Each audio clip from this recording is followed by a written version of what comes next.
alaikum. Assalamu alaikum. Anawa TikTok.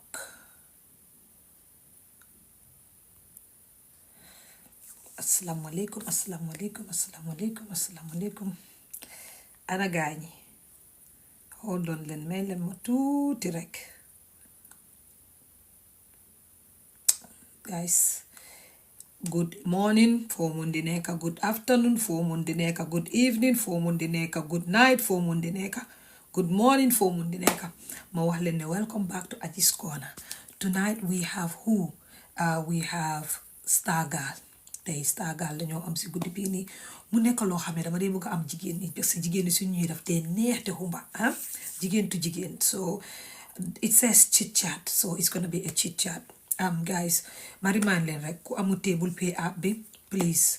download your Table Pay app. It's the easiest way to transfer money back home to your family. Ko nekkee Gambia tamit mun nga am sa wallet ngeen transfer wante xaalis ngeen walletante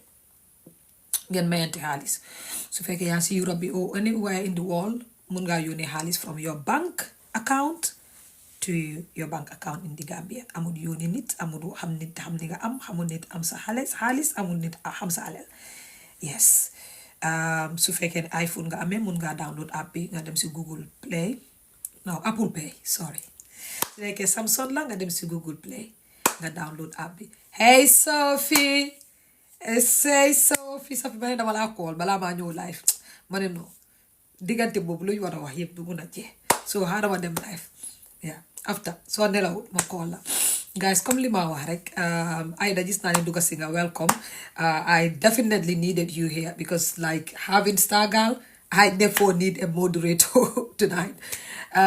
Tey nag ñu duñ fi am kenn ku du Star Girl. Star Girl mu nekk ndaw boo xam ne si industry bi la nekk. As you guys know, I didn't know that I can give gifts. Oh, you were trying. Safi, send me lion. Send me the universe. Send me.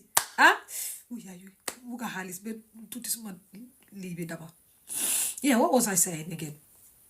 Yeah, tey mu ñu am fii jigéen Star Girl mu war a mun a nekk the first jigéen kuy ubbi suma show bi tey, and I am so proud, super proud to have a woman here because comme ni ma dee wax rek man droit de la femme la. Anyhow, any way to support women especially in the industry, I'm always happy to do it because nekk jigéen si industry bi ñun ñëpp xam ne dafa metti te Star Girl su ñëwee dinañ waxtaanee loolu, her struggle as a girl, as a woman, as a lady, as someone who is growing up, because I believe she joined the industry when she was a teenager, like a very very young age. Yes, like we said, it's a chit chat. Dinañu wax a lot about what she went through, the stuff she went through until she got to where she is. Ngeen baala ma na Star Girl na dafa cërërëri, so xam naa Aida already mu ngi wax ne aji bu fi nekk nag di wax Star Girl English yi nga xam ne du ko understand ba pare nga bul ko tàngal. Yeah, because I remember the last time we had a show on Facebook dafa tàngoon, so bi tàngoon na tànga boo xam ne after the show I just felt so sorry for her, like but it was the hot seat, she couldn't take the heat. It was really hot, to be honest. That show, dama delluwaat, like normally duma dee seetaan suma shows when I do shows because I don't like to hear the sound of my voice, but with Star Girl after show bi dama feel that it was really hot, so I was like, ooh, I should have like go down a little bit. Waaye bu leen worry this time around, because come it is goodness sometimes nga ama artist yi waxtaan, then you get to know kii mooy kii. So this time around I will try to make it as easy as possible for her, knowing that she's a kid, she's growing up. Xam nga Star Girl mënutoon a jël suma hiti show bi, so let's see tonight if she have grown, because bu ñu amee show boobu ak léegi it's been months, xëy na grow na, because ñun doomi aadama every time dang dee grow to be more mature and like every time. So let's see if she have toughened up a little bit. Why dama leen xam nga man artist yi maa leen dee wax loo dama leen dee mun a seek, like bring out like that. I want to give you Star Girl, guys, I want to give you Star Girl tonight. Ngeen may ko tuuti maa ngi gis the promotion on manager bi moom fi already. She is ready for you. Yes, I'm ready for her. Star Girl, if she is ready for me, then I will make it hot. Xam nga dama ko bëgg di joxoñ rek tuuti rek man delloo ko waat. Xam nga dama ko yërëm because xale la ma ko nga industry bi is not easy like that de. Soo bëggee nekk a public figure,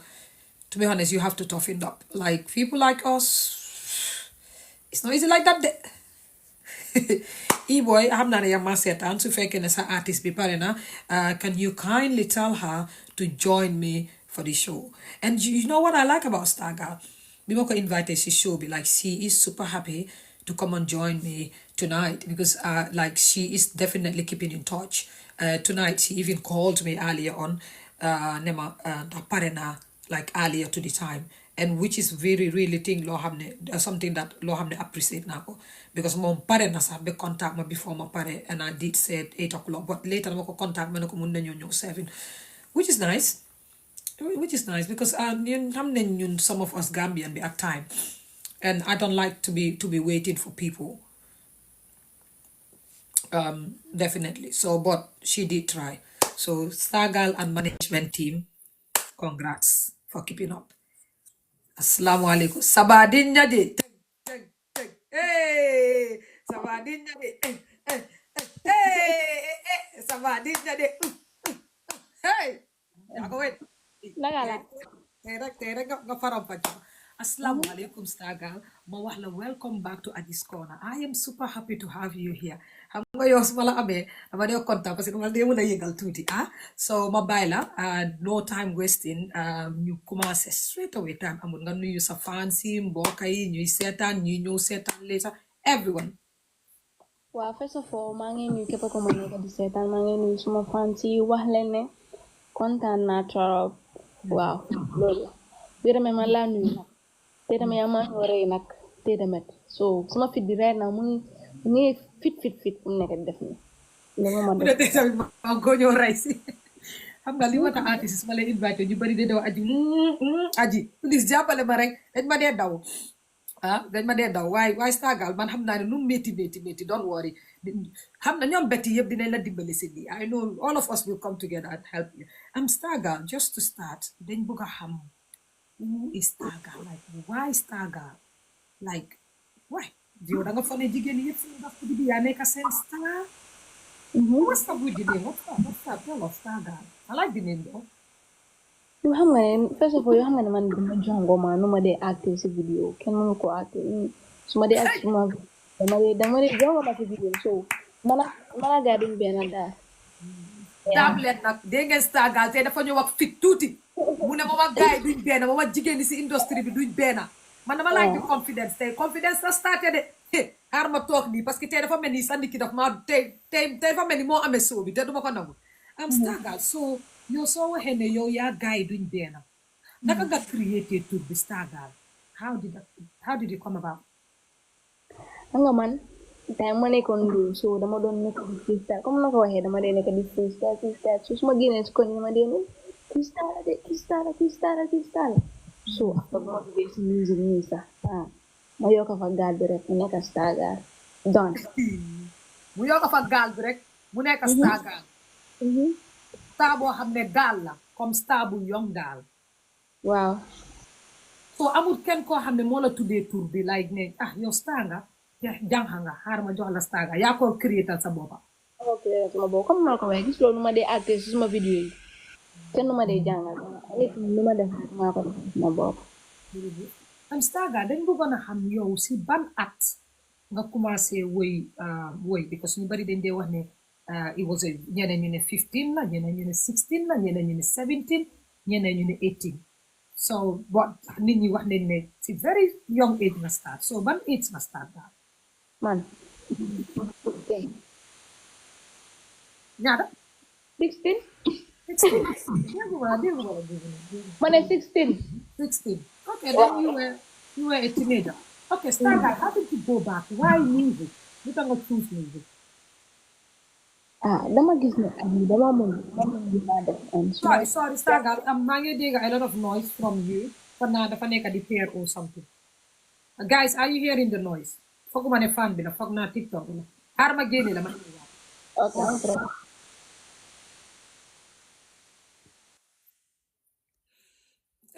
guys, sorry, I have to bring her back because I'm gonna book a video bi mu set like perfectly well. Si man su ma dégg dama am dégg dama bëgg a dégg mu set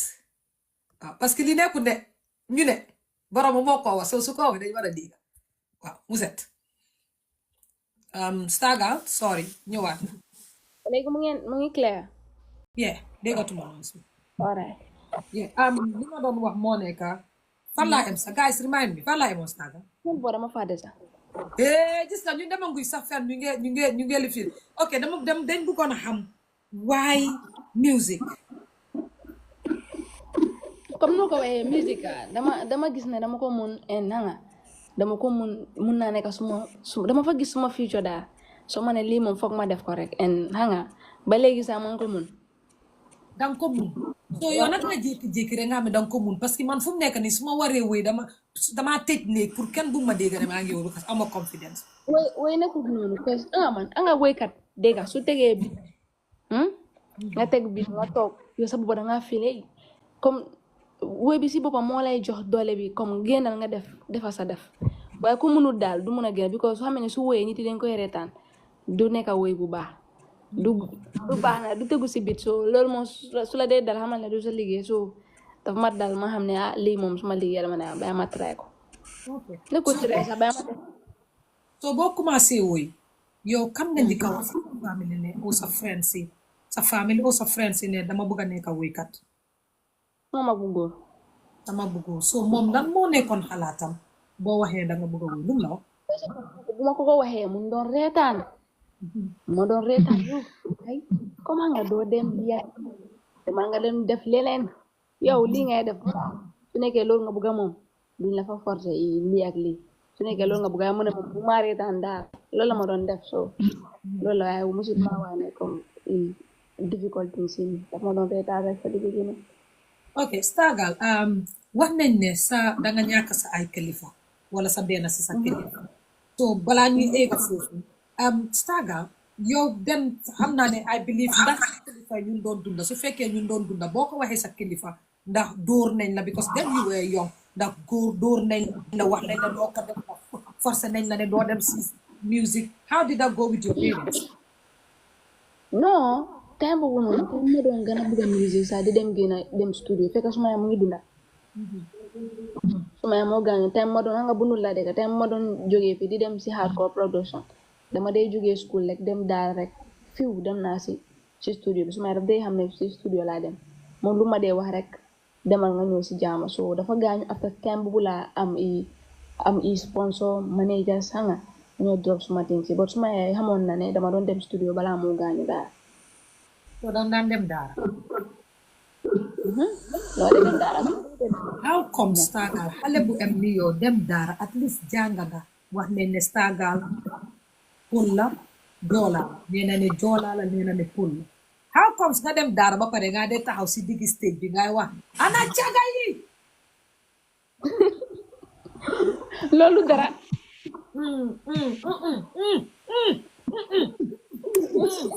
nit ñi loolu dara na dara la lay wax loolu dara de boobu du dara boobu dafa different la because nit duñ la dee xam real life sa jikko bi noo dee melee si kër bi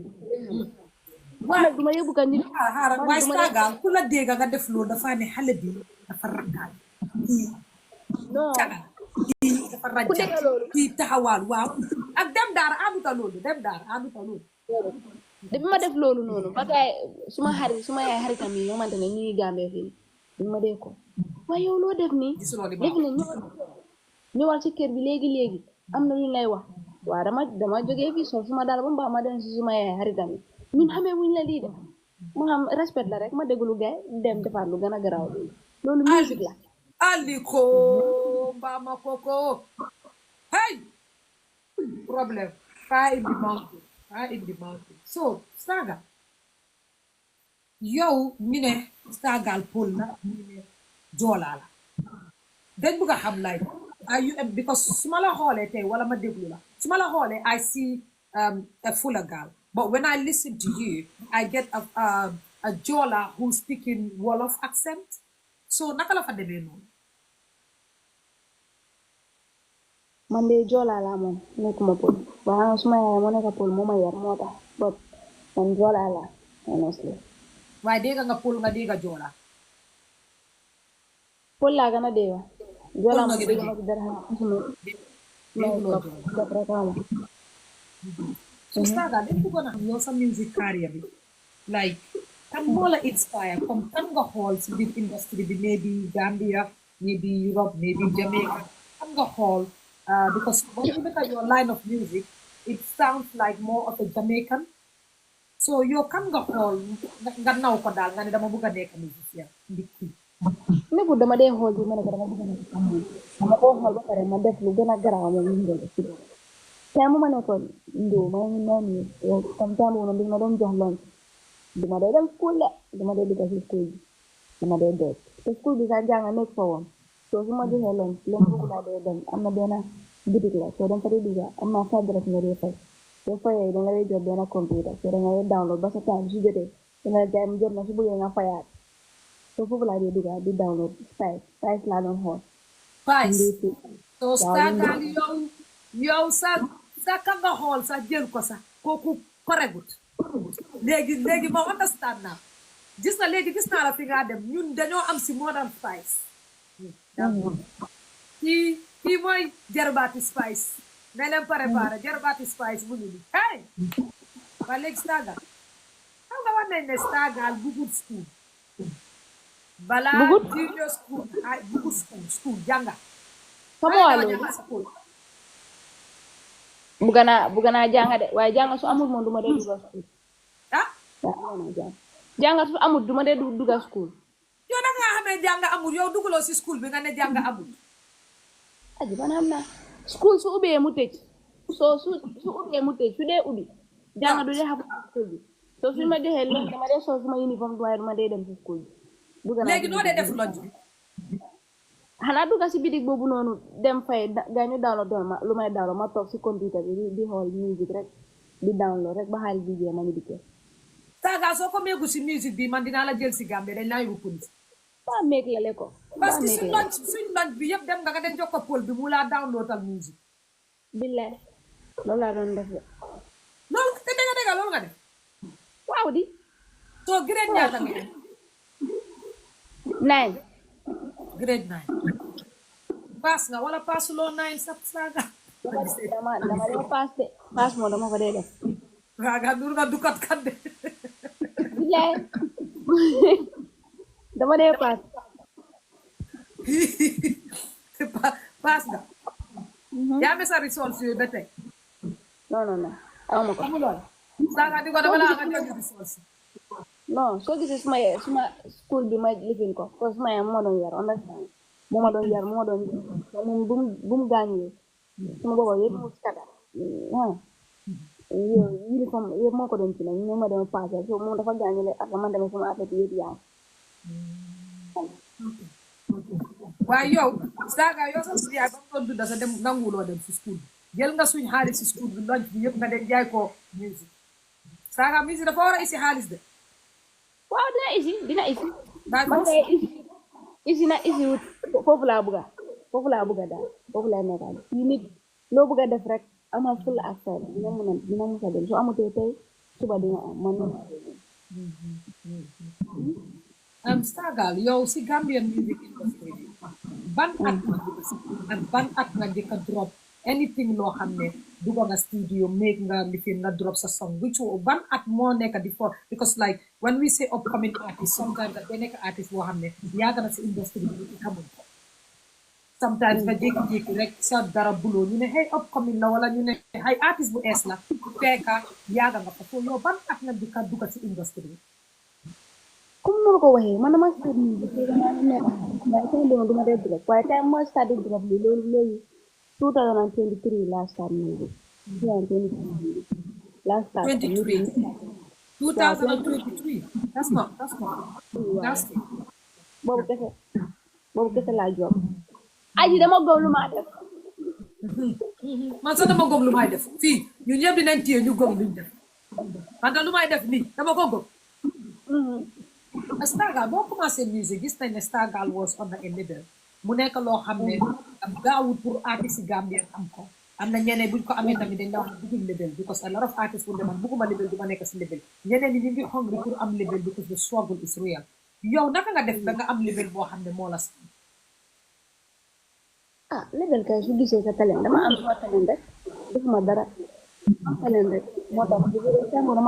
dama doon freestyle ci food dama doon freestyle di broadcast di ko seen suma fan ci yang comme nombre yu ndaw yu ma amee ci stade bi nii sax so am na kenn ku xamante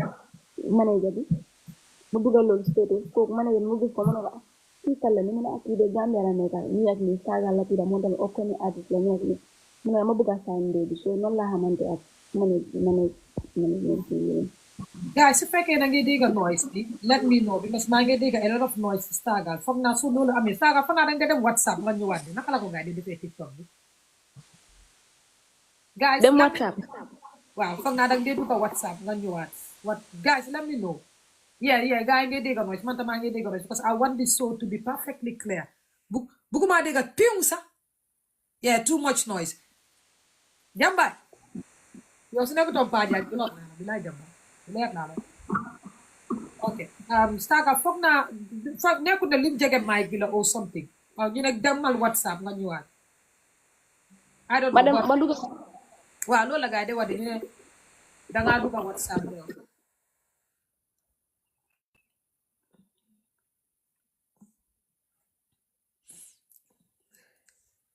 bilaa jàmbaay dama laa block caaxaanuma sax well I think that's better nah hold on okay let's go ahead this is what we can get na Gambia tamit Adama Barrow dëkk bi it's not easy like that fan laa emoon si Saga gis nga maa ngi confuse fan laa emoon guys remind me maa get Saga okay from si lan delloo ma ku ñam man sax xaw ma sax dama doon gis nga xam nga la man mënumaa naax nga naax loolu naka la moo yóbboo soo bi label bi lañ am so basically ñu ngi si am si label bi dañ bëgg a xam yow naka nga def ba label bi sign comme noonu ko waxee man ne dama am talent rek déedéet Saga ñun mun la ñoo kam ku ma ko waxee dama am talent naka nga def bañ gis la bañ xam la bañ kool la bés buñ la koolee loo def buñ la koolee fu mu la fekk nga nekka give me details demal si biir travel ak man tukki la man dama doon freestyle freestyle laa doon def so freestyle bi dama ko dee nekk di seen suma small whatsapp yi dama dee nekk di seen gars di broadcast gars di dugal stereo so am na ku fa nekk ko xamante ne dafa xamante ak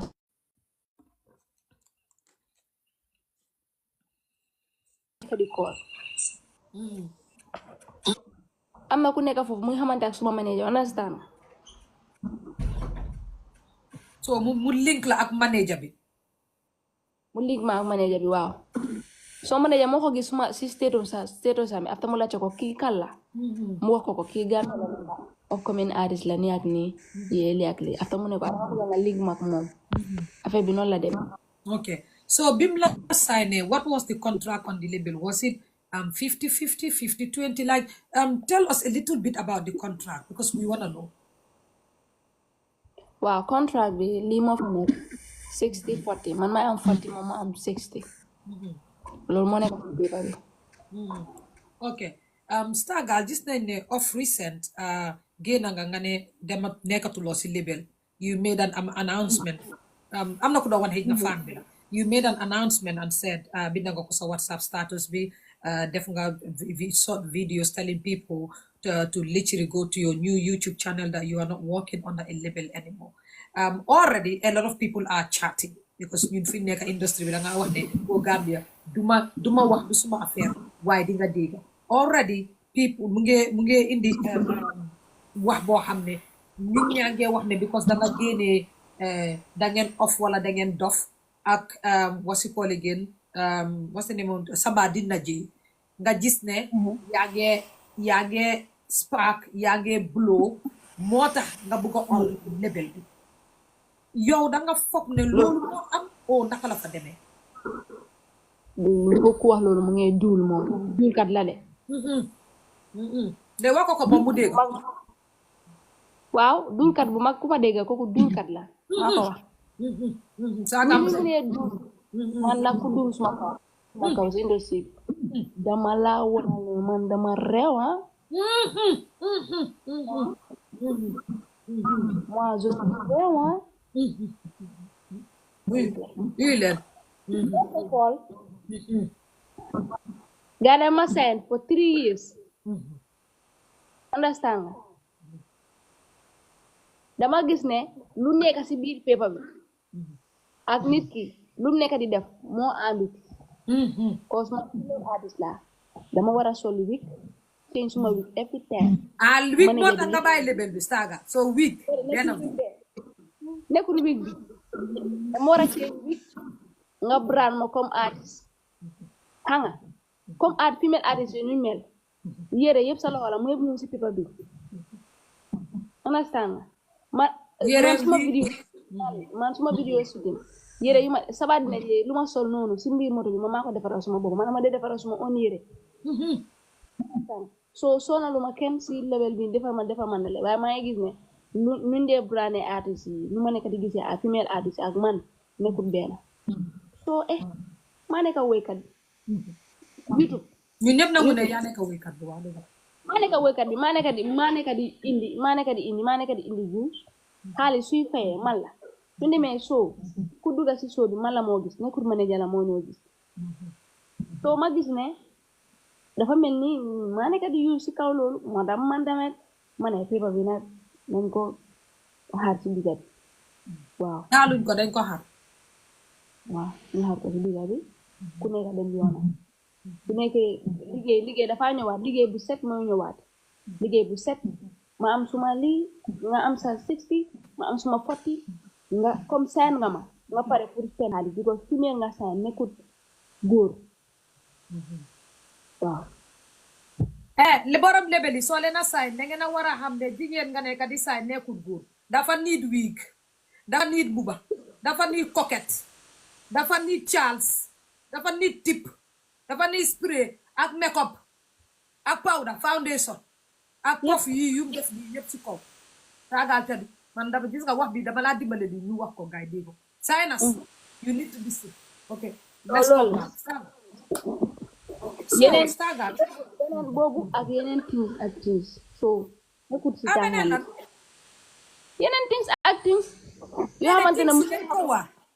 because man suma soo bi dafa leer things yi yu nekk di things yi because ñun label yi du ñu ñëw ñu use bi parce que fu mu nekk ni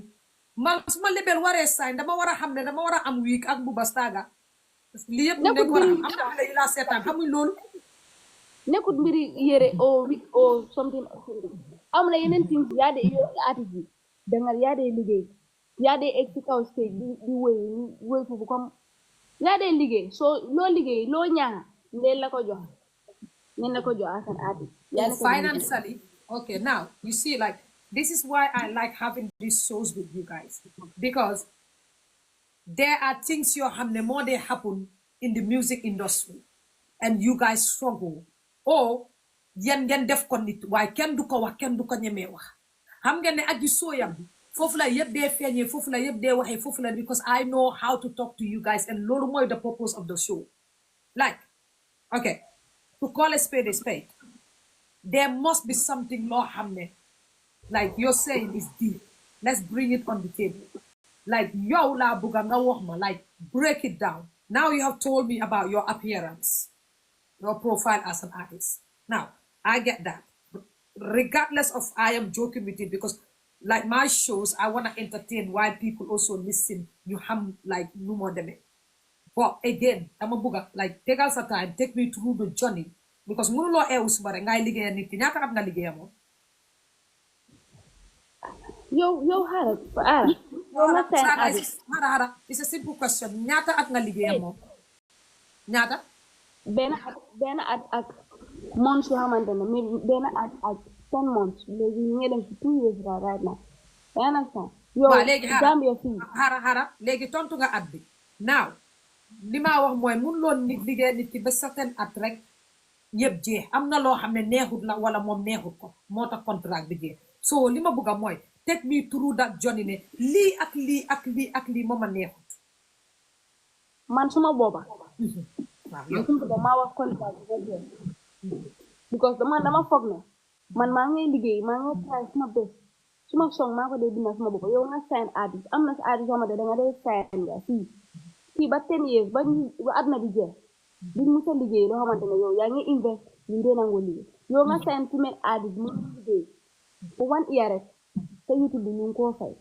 views yaa ñuy duga ana xaalis bu ma liggéey anam ma nekk xale ñu foog ne waaw biréeni xale la yore li ak lii maa ngi liggéey nekkul dama nekk di caaxaan de liggéey laa nekk def woy bu nekk xaalis bi jox ma suma yaay su dee sama am ku ma ko may si tali lii at least ma joxe ko lii sa anti lii kale wat dara ma decide ma liggéeyal suma bopp bu pare ma ne dina sam ko bu leer nañ nga jël sax ma jël ko da nga Okay. Saga, having to go back a little bit, but don't you think that I don't know, noise be dama dey get agitated too quickly. Yeah, I get agitated. Noise be ma distract. Don't you think that contract we boom started, you said 40-60. Okay. Don't you think that from the beginning 40 at 60 the fund out? Couldn't you guys have negotiated the contract to 50-50? non nekkul dafa ndaw sax man loolu ndaw complain ma de complain ma 60 40 bi complain de dama ne nekkul from the beginning loolu dafa ndawoon. non Okay.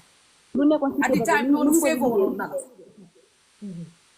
nekkul at the time sax ba léegi daf ma favor aw ma problème ak boobu ñu fa binda loolu la demee ba 3 years ma ne ko ci aw ma problème ak boobu jëla sa si ma jël suma fotti but suma si ak suma fotti yaa ngi dafa mel ni yaa ngi liggéey nekku loolu gis loolu ko di liggéey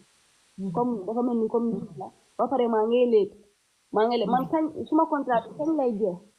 mu jeex après ma ñëw startaat back ma ñëw ubbi suma on YouTube channel ma start dafa part suma vidéo dafa over late but Stagal, couldn't that be something loo xam ne waroon nga ko consider before nga dugg si contrat bi ñaata at la woon 3 years 3 years but couldn't that be loo xam ne waroon nga ko mun a consider ne su ma duggee si contrat boo xam ne 3 years la lii ak lii dina ma manqué si 3 years bi dina ma raw before like you been considering the kind of contract and the length of the contract and how much you gonna be losing ak ñaata fan la laa teg ba nga xam ne daf laa slow down to that time but couldn't be because sometimes ñun as human beings if we see opportunities we run and grab the opportunity without thinking about the consequences of that luñ ñu tegal si table bi because at that point gisuloo dégguloo loo bugga rek moo nekka am naa contract am naa label financially lii ak lii is gonna be covered but then sometimes we even give us contracts but we don't go to professionals ñi nga xam ne lawyer leen xam nga legal bodies yi pour ñu go deep to the contract and break every little bit of it like into particles pour ñu understand but at the time because what you want is like someone is gonna give you help but it doesn't matter what kind of help because again contract bi li nga wax ni it could have been a written contract boo xam ne si biir foofu war naa mun a wax ne ñoom ñoo laa jox buba ñoom ñoo laa jox lii ñoom ñoo laa jox lele because loolu dafaa nekk loo xam ne dafa specific sorry if I'm being suma English bi maybe soo ko understand baala ma maybe comme mu nekk loo xam ne comme dañ ko break nga understand because tey su ma ne contract mu written contract 50-30 maybe 50-30 boobu noonu mu ba bokk si nga ko bokk si sa paas bokk si sa lii bokk si xëy na si biir 50-30 boobu sax lu bari yow yaa ko defal sa bopp so ndax loolu yëpp nekkoon na loo xam ne dem ngeen si bam jeex comme nga understand time bu ma doon saan te ba bu ñëwoon man xooluma woon dara aji xool fale la xool mu dara man kay dama jóg pour liggéey rek daan suma doole man loolu laa jógoon ba pare lu nekk si paper bi man gis naa ko now Mayma there is where the problem Mayma now this is where I want yow ak Gambian artistes yuy seetaan ak artistes yuy seetaan ak nit yuy seetaan because tey ñu bëri ñu ngee seetaan ñoo xam ne bëgg nañoo nekk musicien ou artiste moo tax may leen ni soo si dafa important because yow di nga si jàngee man ma jàngee si keneen jàngee si ñun ñëpp ñu xam ne lii ak lii la because we make so many mistakes at the end of the day gis nga suñu mistakes yooyu noonu moo ñu dee hunt back yeah so go ahead comme ni ma ko waxee rek man loolu laa doon def lu ma gis ne labe bi bu ñëwee ak lu nekk si paper bi nekkuma di ko gis I feel like man suma boppa feel naa like ne bëgg naa liggéey la suma boppa because ñu maa YouTube bi yow fa laa ko dee xoole YouTube sorry guys ngeen baala ma de maa de nekk di am call yes Saga ma la de Saga da nga taal fan foo nekk déedéet dama fay faana bi okay then go ahead understand nga so yaa ma understand so man dama feel like ne number 1 ñu maa use number 2 lu ma nekk di liggéey nekkuma di ko gis number 3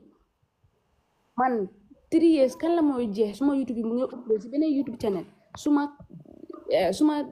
naka la contract bi kañ lay jeex ba man ma startaat aji ba pare benn exemple ma ñëw ba ma dee fii nii at least doo dee fi dee musique bi di nga ko woy fi ba maa fii di nga woy ba maa exemple laa nekk di wax exemple la nga ma ñemew ma dee su waxi dee moom ñemew ma dara mu happen fii touch wood dara du happen yaa understand dangay noppi rek li expliqué nekkul dafa nekk dégg dama la dara waxi dee lay bañ dee cooks non loolu ok léegi dara mu happen fii su nekkoon man xaaral su nekkoon man suma boppa maa ngi amee suma own YouTube channel dara mu happen ma fii rek ma dem ma dee kay wax ma rek dara mu happen ma fii rek kaa nga yàlla dem léegi man suma YouTube bi mun naa ko jox suma family member ñu téye ko xaalis bu dugga because gars dañ koy xaalis bu dugga aji su nekkee yaa nekk suma mag sax yaa ngi téye suma YouTube dangay xam ne lii de suma raka bi moo ko liggéey bot maa ngi liggéey beneen YouTube bu xamuloo YouTube ba fan la mooy nekkaat sabaat dina jëni su ko bëggee seetaan foofu la mooy dem seetaan dafa mel ni man naka lay start loolu laa doon xool so ma design na liggéeyal suma boppa nekkul ne comme dama lii kii na non man ku ma dimbale tey dama lay dimbale ëllëg man nekkuma nit kuy faate nit si gannaaw meluma noonu waaw am Saga ma delloo la baat bi nga doon sign contract who was there with you like kan moo la doon guide through signing that contract ñu fa suma manager mu fa indaale who was it your brother your sister your boyfriend your partner suma brother okay sa brother mu fa woon sa brother waaw mu fa waaw man ak moom ma dee riidal sax bëggul ma riid moo dee riid bu baax wala may feel foofu dal Saga sa brother grade ñaata Muhammad sa brother grade ñaata la kooku sori dem fan sori na dafa dem ba grade 12 mu graduate di léegi grade 12 bi mu graduate mu demaat fan aji foofu moom mun ma ko ansana foofu xawma lan moo xapu waaye gis nga jànga yow jànga Gambia fii jànga lan moo important si jànga nga ñu dimbal la dara nga mun ko nga rii ko ba mu baax déedéet loolu nekkul li important si jànga now let me ask you lu tax ma laajte loolu now gis nga li nga wax nii ne is like part of the contract now in the middle at the peak of your career like the conversation that we are having is léegi nga commencé di consider what the contract comes with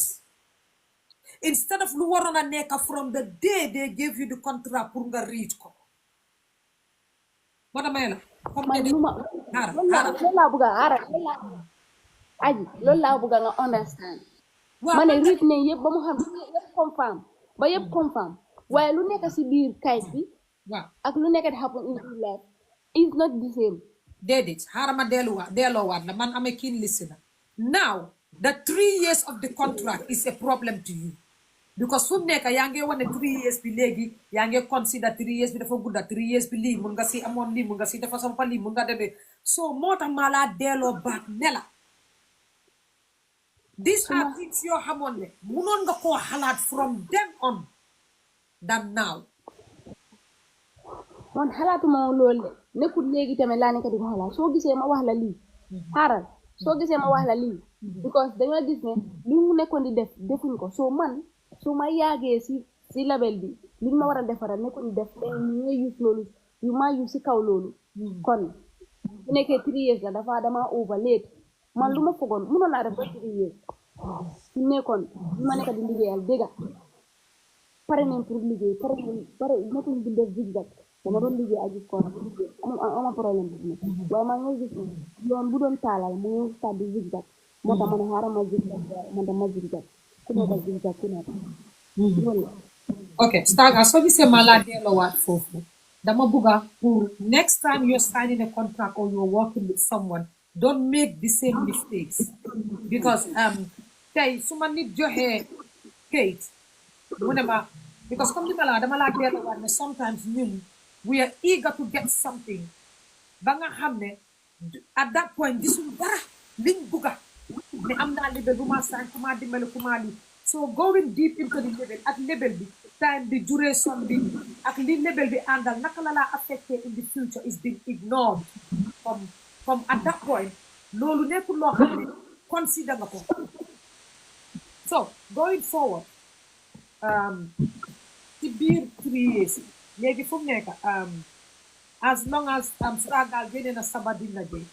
génne na bul dem because wax nga fi tey ne if you go to the label's YouTube channel Sabadina J have made so many views now are we gonna take it ne because da nga gis ne sa ñaari som si buloo nañ moo tax nga bugg a on label bi o moo tax nga feel ne léegi you are a big artist mun ngaa taxawal sa boppa nga génn déedéet musuma xalaatee loolu te duma ko musa xalaat te ku ko wax ku la wax loolu kooku dulkat la musuma xalaatee loolu kenn waxut ma loolu now listen if it's a rumor I tell you it's a rumor déglu voilà knocking voilà kenn waxut ma loolu because xam nga junju doy na borom xel like yow ni gis nga dafa am yoo xam ne su ko nit déggee nga wax ko wala mu seetlu ko xelam dina ko dajal lii so moo tax maa laawa foofu loolu ne ndax loolu because yow sa boppa sa laame yi boppa yaa wax ne soo demee nga seet sama dina ji ak bii make nañ a lot of views moo tax ma delloo la baat si sa kaam ne la ndax foog nga ne because loolu moo am moo tax nga bugg a fuy ba beew because dañ dee wax ne artiste si Gambia dañ dee fuy ba beew dañ dem tuuti rek ñu foog ne mun nañ wala mën nañoo defal seen boppa ñu taxawal seen boppa ndax loolu moo nekk di xew loolu musuta xew man ba léegi fu ma nekk nii mag su waxee foofu lay toog mag du wax one ma ne two advice bi ma jox boobu laa kenn musuma wax ne Saga ñu mu ngi liggéey sa xaalis bàyyi ci mag yi man maa ne ba gisal suma bopp man ni suma waxee sax aji wax la gannaaw sa kanam dama xaar ba benn bés ma def la yéen AgiesCorner ma beeta la yaa maa def lii foofu lay understand boobu maa def na lii ak lii pare naa Saga at what part recently nga toog nga wax ne like I don't want it anymore yow kenn yaa toog make decision bi ñu bari ñu ngi wax noise bi sorry guys baala leen ma génne waat ko ma indi ko Saga baala ma indi waat ko sorry baala ma guys baala leen ma I know man sa noise bi because dama dey get agitated quickly so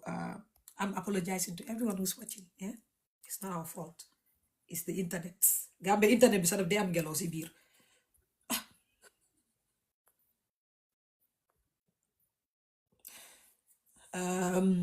yeah maa ngi si waat Saga su ma ñëwee suy wax dinaa try tam ma mute su ñëwee ma mute suma boppa yeah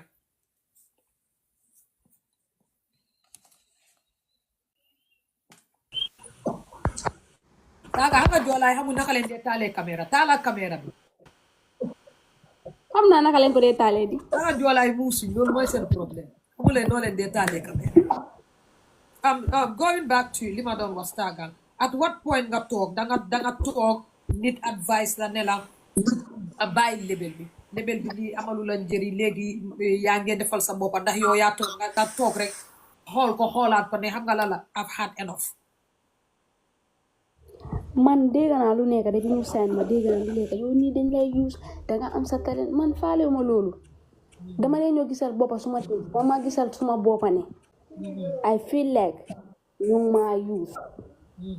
moo tax ma ne bàyyi ma fu ma dugga bàyyi ma jógee ko ndànk ndànk man mi maa toog ak suma gaay ma indi gaay ñu toog ma ne gaay ne man maa doon liggéey ak yow léegi jeex na loolu la jaama ak salaam amut amut already yow nga ne dégg nga nit ñi di wax li ak lii lan ak lan nga dégg already lu nit ñi wax dañ dee wax lu bari yow jigéen nga dina dee use lii ak lii danga am talent sa boppa dina dee use yooyu noonu dégg naa lu nekk dama la dee ma déglu loolu la ma ne rek dem si ma duma la dee musa xuloo ak nit pour loolu sax I'm glad ne moo tax su ma waxee rumor says people think ne sometimes I make it up but daf dee nekk loo xam ne nit ñaa ngi ko am glad ne yéen seen boppa soo leen ñëwee da ngeen dee nangu ne dégg naa oo nit ñaa ngee wax lii which is really important because obviously ñun fuñ nekk moo tax dama dee wax nit ne yéen mi dee seetaan xamuleen li si industrie bi ñun mi nekk si industrie bi xam nañ lu nekk si industrie bi Stargal I'm glad ne you have cleared that Stargal another question that I'm gonna ask you is a very important one sorry bala put set it off Stargal ndax yow léegi nii feel nga ne mun ngaa taxawal sa bopp without label bi because now leaving the label is one but then we need to know that this label was the finance behind your career now ndax yow from here because ku nekk xam na ne shoot video dafa seer dem studio dafa seer comme li nga wax ni yëre yi nga sol as an artist because yow li nga war a sol ak man du ma war a sol ak keneen dafa uti because you always have to pop ba pare xëy na man tey su ma sanse woon every day sax yow da nga war a sanse foo war a dem da nga war a like your profile as an artist yëpp si label bi la nekk so ndax yow from now on structure nga sa boppa for a short term ak long term goal ndax structure nga sa boppa pour ne label bi bàyyi naa ko waaye from here am nga loo taxawal loo xam ne moo laa yóbbu denc nga xaalis bu bari nekkul mbiri xaalis gom boppa rek moo laa yóbbu gom boppa moo laa yóbbu dama gom suma boppa ba ma am manee fu ma sayn nii dama gom suma boppa ba àgga foofu kon sama doon déggal ne yow mun loo dara mun loo li ak lii gom boppa rek ak du ma nekkee xale nii 16 years laa nekkoon léegi maa ngi 18 years nekkul I feel like I'm big or la gom boppa rek gom suma boppa maandu xam fi ma dugga xam fi may génna xam li may lekka xam li may wax loolu kese na ma yóbbu si kanam waa Stargal xam nga ne gom sa boppa tamit dafa àndaa xaalis because doo dem si studio bi rek nga ne salaamaaleykum dama gom suma boppa ñu recordal la doo dem si vidéographe déglu ma rek doo dem si vidéographe bi rek nga ne ko kaay vidéo ma dama gom suma boppa because you have to pay this is where I am saying like is there anything loo xam ne is set like pour mu yóbbu la because Stargal the reality is mënuloo ñëw si aji rek nga ne ma dama gom suma boppa léegi may la ok performa te anything loo xam ne plan nga ko mu yóbbu la from music dafa seer because like we have to face the reality making decisions are different sometimes in life you make irrational decisions because at that time of your life noonu nga feel and you took a decision boo xam ne it might affect you from the wrong one or it might make you better because risk la win-win situation la mun ngaa make decision bi léegi nga nekk ak xay bu fekkal level bi nekk te mu ngay waste sa time waaye mun ngaa make decision bi mu nekk irrational decision boo xam ne it will break you because sometimes some things they make you or break you waaye su la break ndax consider nga loolu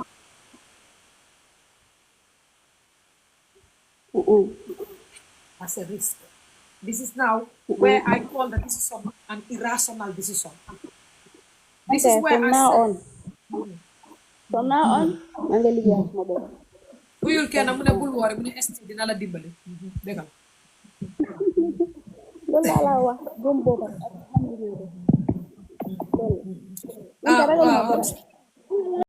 xam nga lan moo may tiita ma jugee feneen ma nekk ak fooree ma jugee feneen ak feneen ma ñëw Gambie ma ne damaa wëy loolu foofu nag lay sona nga ma inten foofu may sona waaye ma juddoo fii biir bundu juddoo fii yaroo fi Stargal bu sona fi naka dina ko happen dina sona fi ngir xaalis ili noonu Stargal xam nga ne already ñu bari wax nañ ne Stargal dafa fiil ne munal na boppam moo tax ñu or label or dama filmé li ma nekk di liggéey li ma nekk di def nii nekkuma di ko tëj nii understand dama filmé lu ma nekk di def nii nekkuma di ko teg bët moo tax ma ne ah lii de foog ma teg ko ci yoon yaaga naa muñ nag yaaga muñ ba ma ne ah lii moom su demee nii man su ma mbokk yi sax duma leen mun a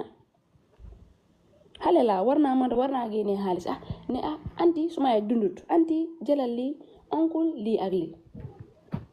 waaw war naa ko def waaye loolu nekk ma di ko gis foog man dama jógaat startaat ko def ko tamit noonu laa ko gisee daal man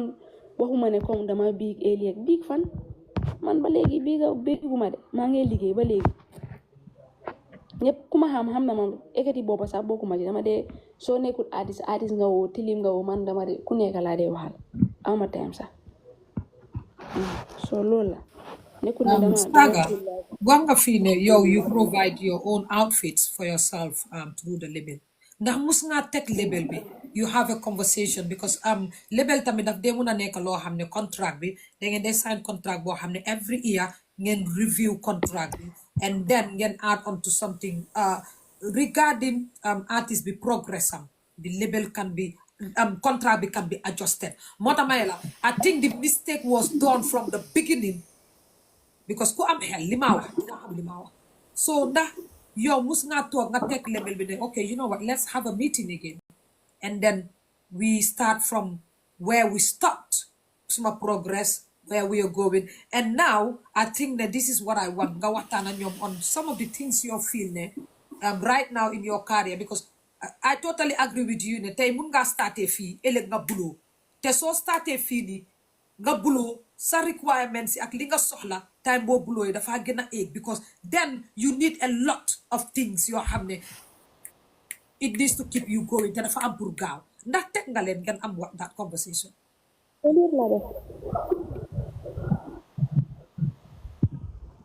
lan noonu aga yow xamuloo man ma laajte nga ne ma loolu yëpp laa def léegi nga ñëwaat nga ma laaj lan moom xam nga right now yaa ngi wax de waaye xam nga suma xel bi fa la nekk xaw ma wax ma suba nu may duggee studio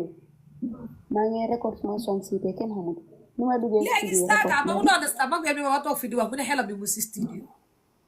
wala yaa ngi wax de man suma xel bi mu si studio fale so mu ma binda tey lu la nekk sorry de balal ñu ne xeekuloo di déglu da nga confuse xëy na maa ko nekk di confuse tamit daal ma téem ko daal di tubi léegi wax ku nekk wax loolu ko maa la gën a dëgër fit ma confident bi la amee mais kama ma nekk di ma solal mbaxana ni please jàppale leen ma ni thank you very much Stargal having to go further just nañ ne sa kind of music some people would say is split some people would say is nasty. Some people will say it's disgusting. Some people would say it's not for a girl like you. Having to go back explicit. Some people they don't want to explicit. I don't know how to break that words. It's see all of. But I don't know. Come music dafa bari ay waxi laalante waxi def lii waxi lele waxi diggante góor ak jigéen lu fa war a xew.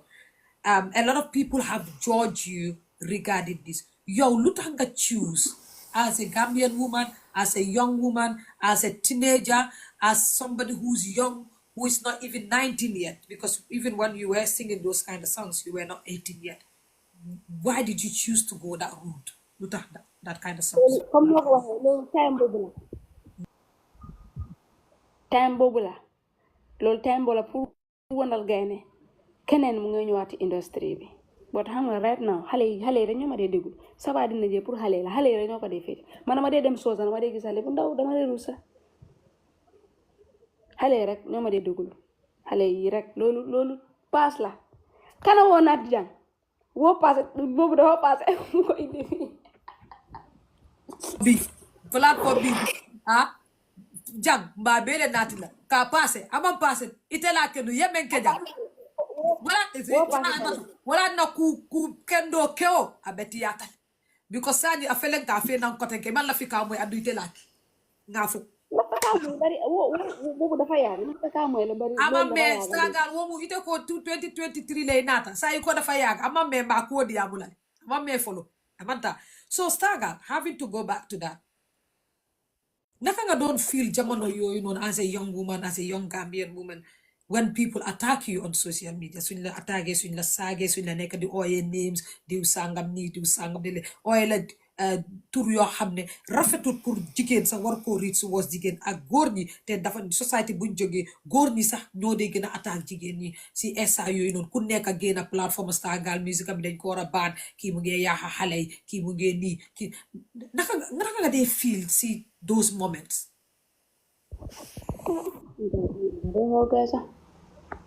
duma de di mo na nga de was di mo ga nge saga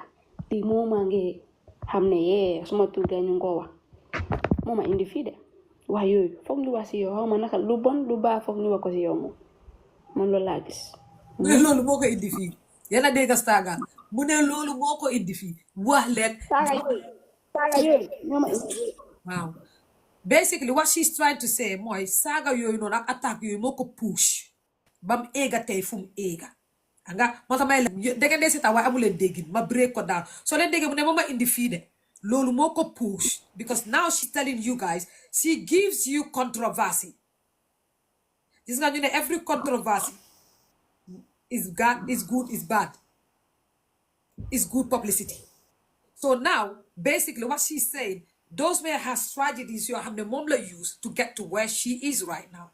and then this is what we do as a society to push people without even knowing okay Stargal ñu bari wax nañ ne Stargal mu ngi close a Fulla Gangster ñu bari dañ la dee gis yàggee what's it called again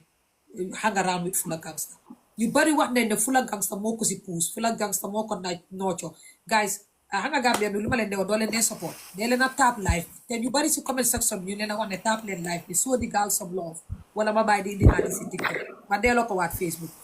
Stargal you bari wax nañ ne Fulla mooy sa influence like he is a bad influence around you more like, because if you look at him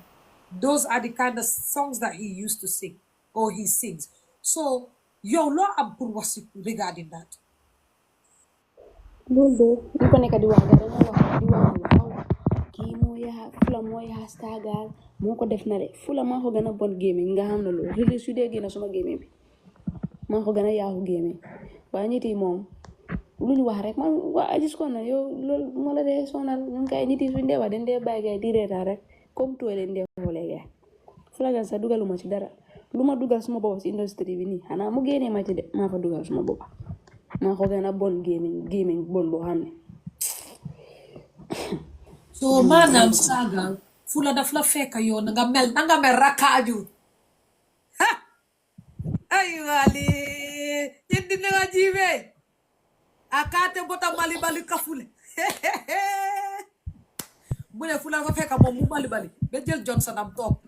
mali Johnson mu xaar fa Fulla jërëjëf Stargal hey send leen Stargal hat man all my time we have to show love wow Stargal I'm going back to that I'm just 2-3 days ago maa ngi toog si internet bi because ñun si internet bi la nekk foofu leen di liggéey we see ma gis page bu binda ne Stargal lan moo nekk diggante ma Fulla Gangster we want to know page baa ko binda dafa laa riida mu jël sa netaal or sa video la can't remember which but xam naa ne they uploaded something loo def ak Fulla I think it was a video a lot of the people have been asking this question now social media tells a lot that you guys are in a relationship you're in a relationship you're together you're sleeping together you're doing things together because like what you give what you portray this is AgiesCorner I say it what you give out there is what we see so what is your relationship ak Fulla Gangster because page bi dafa bëgg a xam léegi ñun tamit dañ bëgg a xam bëgguma woon wax lii damay tey moo ko because ñu ko right now léegi moom man ak kii comme nit nu mu dee toogee xool ma man ak yow. kii man ak kii kan. man ak Fula. si boppam Fula. day joomal nit yi si industrie bi yow man da xam ngeen loolu. ñun xamuñ expliqué nañ ñu xam. xamuleen. xamuñ di moo tax ñu ngi laajte. gaa suñ jógee gaa suñ ku jóge rek mooy ku eew rek yow gaa yi xanaa gisuloo gaa luñ defati ñii lii ak lii la pour tour bi nu may demee si kanam loolu lekk la moo fa nekka te foofu lay am loolu moo fa nekka joomal nit yi joomal gaa yi am lu ñoo wax lu ñoo am lu ñooy tëddee because Gambia kaa rek moo fi nekk waaw. so maanaam again faram fàncal ba tey answer suma question bi because I want to hear there is something or there is not something you just narrated like okay ne you're doing it for attention or what.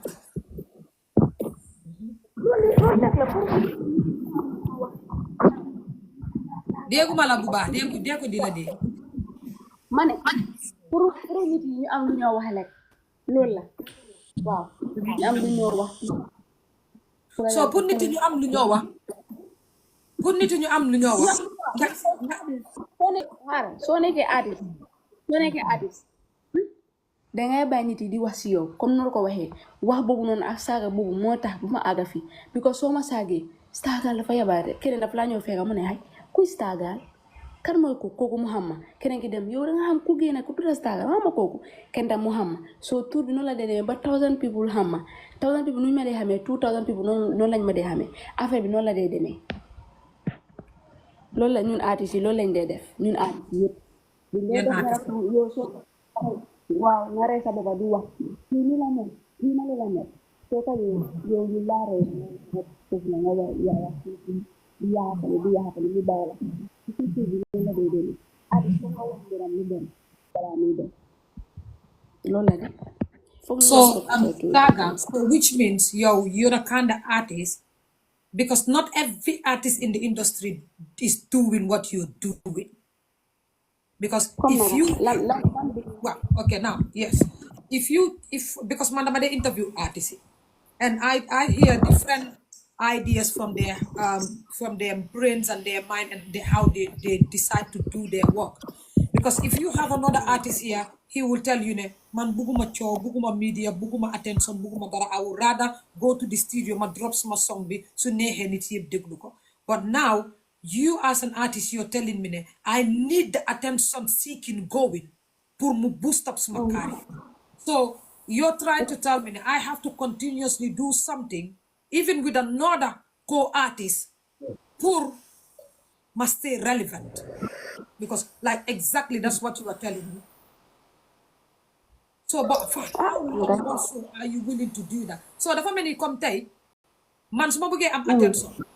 ma nekk artiste dama dem si benn artiste rek ma jël ko ma ne artiste léegi kaa ñu fo les everyday ñu fo. Now tell me, how do you explain some of these videos nga xam ne danga ko def fula because like seriously like he is grabbing you yaa ngi ko grab, chests are up close to each other, mouth is close to each other, you can see the chemistry, you can see the feelings, and people on the ground video yoo gis loo yéen kon yéen li ngeen dee def noonu ñun gis kat yi dañ dee gis yéen li ngeen def li mu ànd ak ñun gis kat aji ni fula man yaa nekk sax dama dee sol glasses pour ma gën a gis fula gas su ñëwee nga laajte ko loolu man kay boobu xaw ma ci dara lii neeku fula gangsta su ñëwee yow yaa fula gangsta yéen a fa nekk fula gangsta dina ñëw moom tamit su ñëwee moom paatam mu ansa ko dégg xanaa ma ja da ngeen dee bëgg a def léegi suñu leen laajee ngeen ne doolee ansa li ngeen a def loolu mooy la déedéet man expliqué naa la lu nekk foofu loolu yëpp léegi man li nga expliqué nii man ta dama bëgg nga dem deeper because ñun luñ gis ak li nga wax nii àndu tàlliwut duñ nangu naaga ñun nangu ñun ñoo bañ léegi okay let me ask you a question léegi now that you're saying you and Fula are using each other to get the attention in it, so in the long run using each other to get the attention that you want for your music career. Ban façon using gis nga xam nga angale dafa petit now using each other in this form mooy yaa ngi ko use pour indi ko si video ngeen def unpleasant things to get the attention moom it mu ngi wiilin xaaral video bu sexy di ak lii man gisuma video boobu daga just not long ago 2-3 weeks ago or last week drop nga a video with Fula Gangster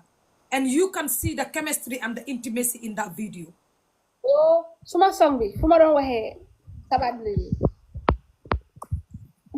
saga boobu la di xoolal ni nga ko doon waxee sabat di naje bi sax dafa mel ni sabat di naje bi is reality non now this is what sabat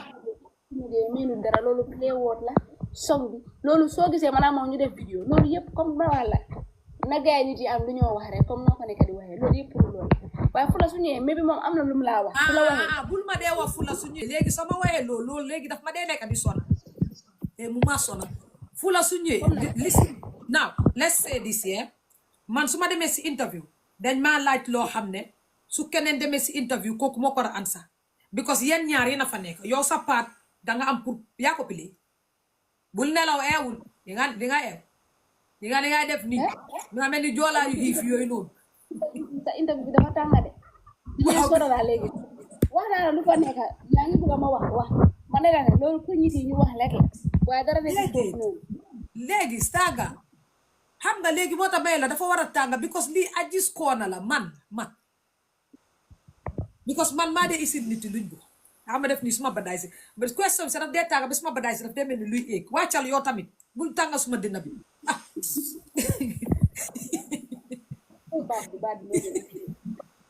waa léegi Staga I don't know if you guys go back to watch what you're selling because what you're selling is not what we are buying the different things because either way we know that there is something not right in there. Okay, now let's go back. Now ñu bari underground ñu nekk si suuf wax nañ ne Stargal dafa nekk Fula Gal Stargal yow gisaguñ benn góor mu boot la fii si bij bi dañu waxante dëgg yow ban góor moo la fi bootangul si bij bi yow ban góor si bañ Fula Gal sa bootut la fi si benn vidéo bootut weddi waaw picture la léegi picture la waaw picture léegi yow after Fula Gangster depuis at yi yëpp yow kan keneen benn góor bootangu bi man dama seet bu góor boote na noonu de léegi Stargal su fekkee ne you're doing this for attention léegi bu ko naa beneen artiste mu boot la keneen mu isi la mu xëcca la nii keneen mu téye sa ndiga bi nii keneen mu téye wang bi nii loolu yëpp attention léegi why is Fula the only person in these videos still I want to know why lu tax mu war a nekk Fula moom kenn ay yaa maa tooñ nag léegi yow yaa ma nekk di tooñ ñu ne gis nga gaa ñu ne bëgguloo answer question bi rek léegi gis nañ ñu ñuy seetaan sax xam nañ dëgg parce que ñu tafuñ waa léegi bëgguma answer question boobu parce que wax naa lu fa nekk nanguwul léegi bëgguma answer question boobu now this is it if you say I don't want to answer I would not push but if you give me a story that does not tally with what I see or what people see then I would push to bring out the truth in you waa léegi Stargal waa léegi man jox la ma answer bu ma bëgguma boobu dégg bi laa bëgg dégg déedéet léegi yow su ma la waxalee fen nag fekk dara nekk fa ma waxal la fen loolu baaxul waa léegi xaaral question bi léegi nañ ko answer yam Stargal danga nekkaa Fula Gangster wala nekkuloo Fula Gangster a far la wala sa déedéet nekkut naa ko nga noo ko dee waxee nii sax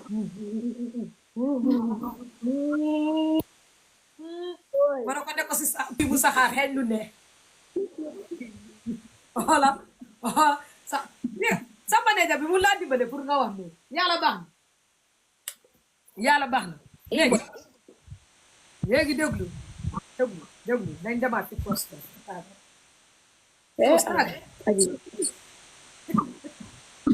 bu dee dama ko dee sonn bu dee dama dee tàngal suusa bi naaw bu dee TRRC la ok ki nekk di wax saakare yàlla bi may naa la ko Stargal léegi ñu delluwaat I'm gonna take you through a little bit journey of a sad day now Of recent we saw that you lost your mom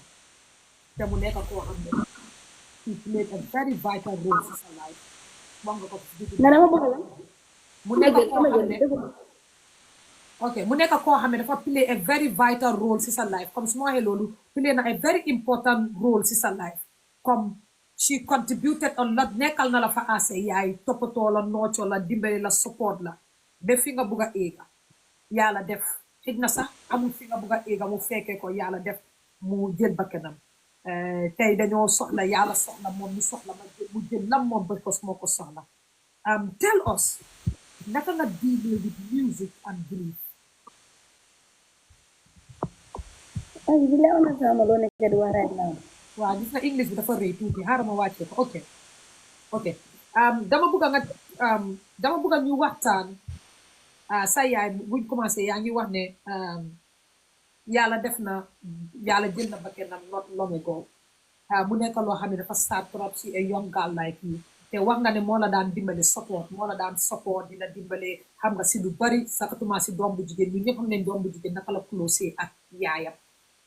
mu yàlla ñoo jël bakkanam bi si nga xam ne yaa ngi start sa carrière bi te wax nga ne lu bari lu mu la doon support mu jegi yu struggle bi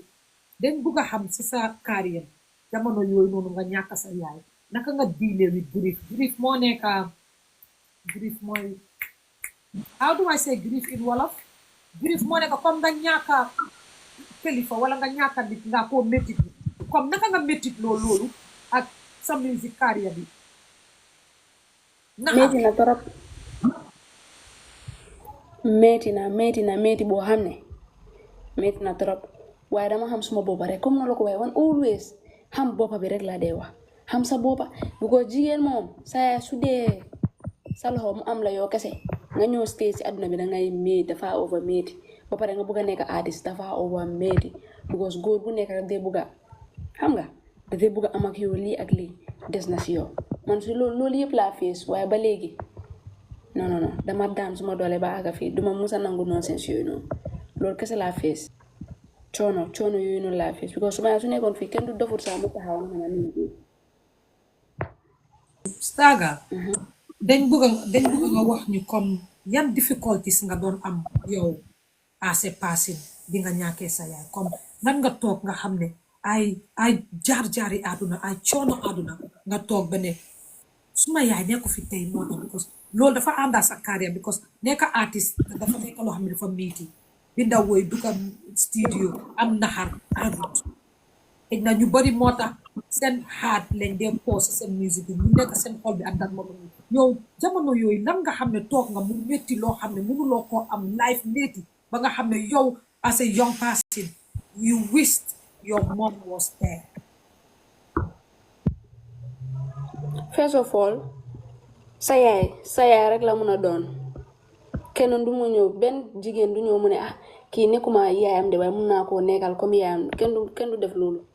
yaay rek moo mun a nekk sa yaay moo la moom kese moo lay soo love boobu noonu love boo doon def fii so dama feel like love bi nekku fa xam nga moo ma doon defaral lu nekk julli yëpp soo ma ñëw gis ne julli romba awma lu ma sol suma yaay moo ko doon def gis naa lu bëree mu ñaabul fii awma lu ma sol après yaaga foofu noonu ma dugga si musique ma gën a am métit boo xamante ne man suma booba dama dee bëgga ñaan yàlla sana yàlla indiwaat suma yaay. Staga wax nga ne sa yaay moo la yar is your dad still alive ndax yaa ngi dëkk ak moom ndax yaa ngi am connection ak moom why is he suma booba bëgguma answer question boobu. Okay, no, that's all right. It's okay if you don't want to talk about it. I respect. Bu la distress Stagal di ko solo baxana yi ak mustasi. Thanks for the gift anyways. She's only joking. Stagal dañ bëgg a xam kan mooy Stagal. Dañ bëgg a tey yow nga faram fàcceel ñu lu nit ñi fokk ak lu nit ñi dee gis ak kan nga fokk ne yow mooy yow. Break it down a little bit wax ñu kan mooy Stagal si biir out of nekk musicien man may Ousseyn laa tudda Ousseyn Santa Koli Jumaale Mansa judoo Bundum yaroo fa maagee fa ma màggee fa ba pare suma yaay pël la suma papa joolaa la understand nga man comme dama jànga school dama doon dem school morning suma wàccee morning suma wàccee school morning doo dee dugga si school continue ay loolu time boobu la dama doon dem school fekk school mu ngi ubbi school bu mu ubbiyee ba mu ñëw ñu ne foog ñu start a time boobu noonu dem na 5 times dew ma school dama dee sol uniform du ma dee dugga loolu xapoon na waaye dama doon dem school wàcca su ma paree foofu noonu sol naa suma kaala dem si daara bi wàccee daara rek dugga naa studio macha allah xanaa léegi la de nit yi di wax ne ndóo bi dafa bon kii nii la cagala yooyu doon yëpp man ko moo tax foofu laa bugga sorry Stargal foofu laa bugga yow nga wax ñu comme yow kan nga as a person because already ñun nit ñi society they have a picture of you ne nii lañ la picture comme ni nga ko cagala dafa ràncang yaaxakati xale la yaaxakati réew mi la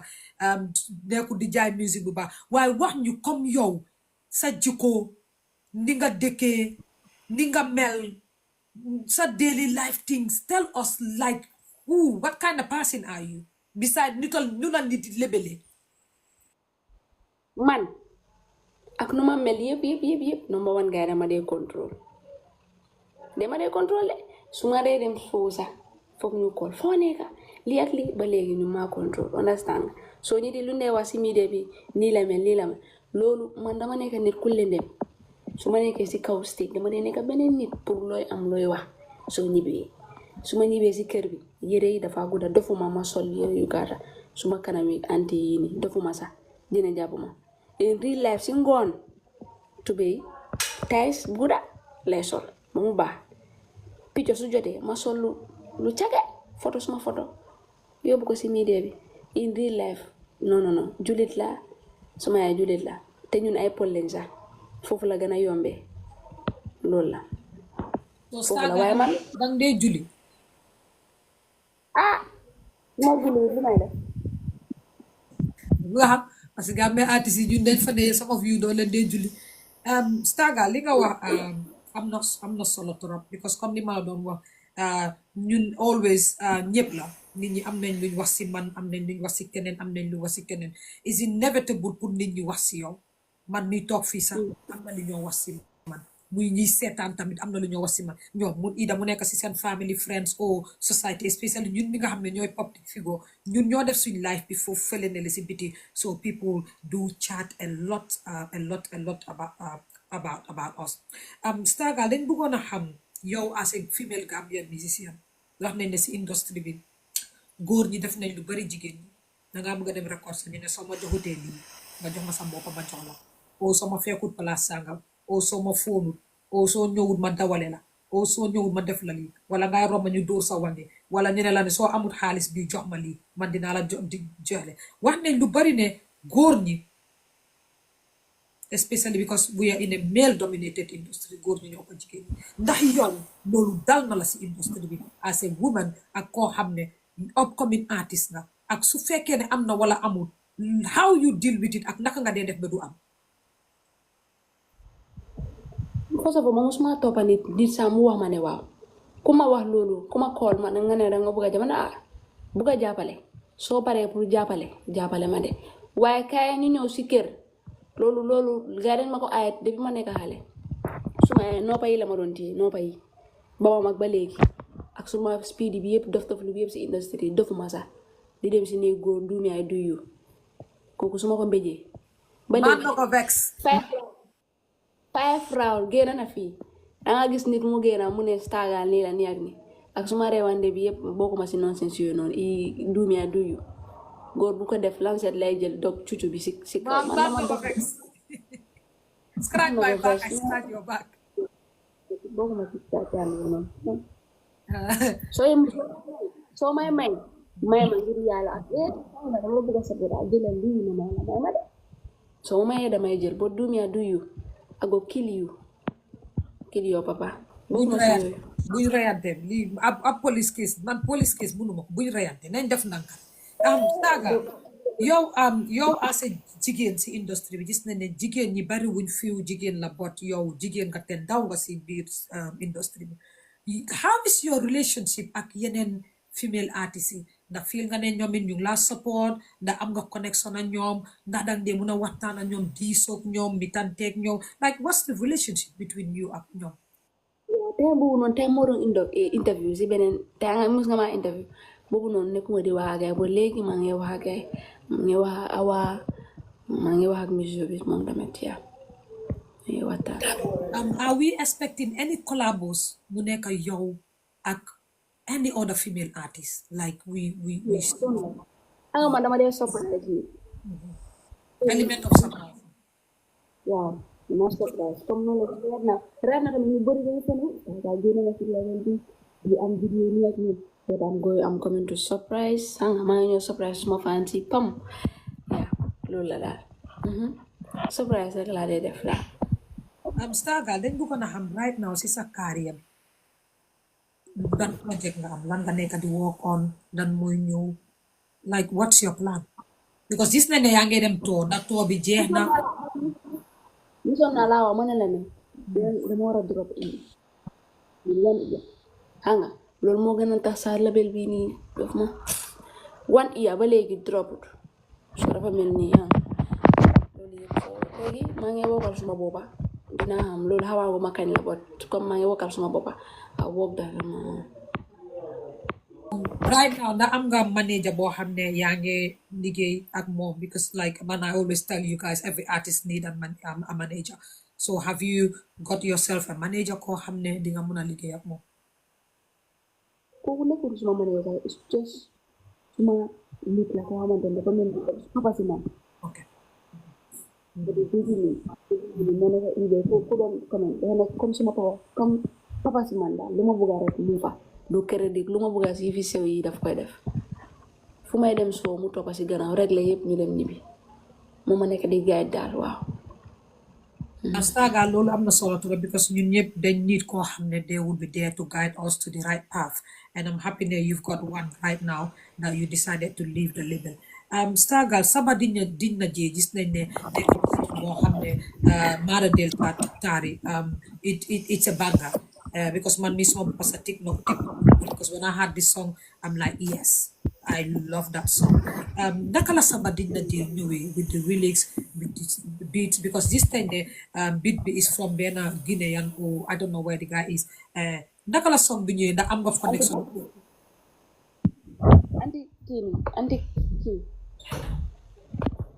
anti xaw ma naka la anti crazy xaw ma naka la tudd sax moom la so bit bi dama ko dégga mu ngi ko wéy mu na waa bo ma trois fois tej so time bu noonu su ma nee commencé noonu daf dee wax ak moom Instagram understand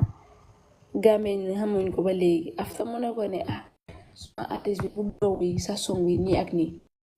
te moom déggut English noonu léegi soo ko bindalee English moom daf ko dee change mu def ko français mu ñëw riir ko understand so moom ñu gën a approve pour ñu jël moom a gën a may confident pour ma jël on bitam moom jël ko créer ma def ko man tamit suma own language Gambia fii nii yaa ba pare bu ma ko posé pare moom si boppam mu ngi gis nit yi ñu ne copie la Stargal dafa copie ak moom si boppam mu post ko si Facebook am pare mu tag ma loolu moo tax suma Facebook bi dafa am followers fan yii sax mu ngi over am followers so Gambien ñu doon wax ne dama copie dama spy lii ak lii mu ne loolu la moom si boppam gis na loolu after moom si boppam mu post ba pare tag ma. Stargal again moo tax soo yi ñu dee important because man suma boppa gis naa la yow live man dégguma ko wax waaye gis naa la live yaa ngi tontu nit ñi di leen wax ne waa si ebo ngeen ne dama copy song bi dama jël biti jaamura noonu la daal but tey moo tax may la soo yi dañ important tey yow toog nga fi pour clarify ne before you guys went on and do nga tegu si bit bi contact ngeen borom bit bi den waxam moom and discuss because tey yow mun ngaa toog sa plateforme nga waxtaanee ko but daf dee important tamit pour ñun ñu ooleen ñun ñu laaj leen yéen ngeen clarify ngeen waxtaanee loolu Stargal saba dina jee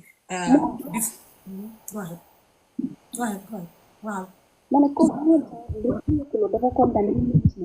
dañ génnee song bi YouTube moom daf ko view dafa over kontaan mu ne moom kenn mosul jël woyam di ko wéy daal dafa kontaan daal loolu la ñu wax waaw loolu la ñu wax Stargal saba dina jee duñ doon naka la di lyrics bi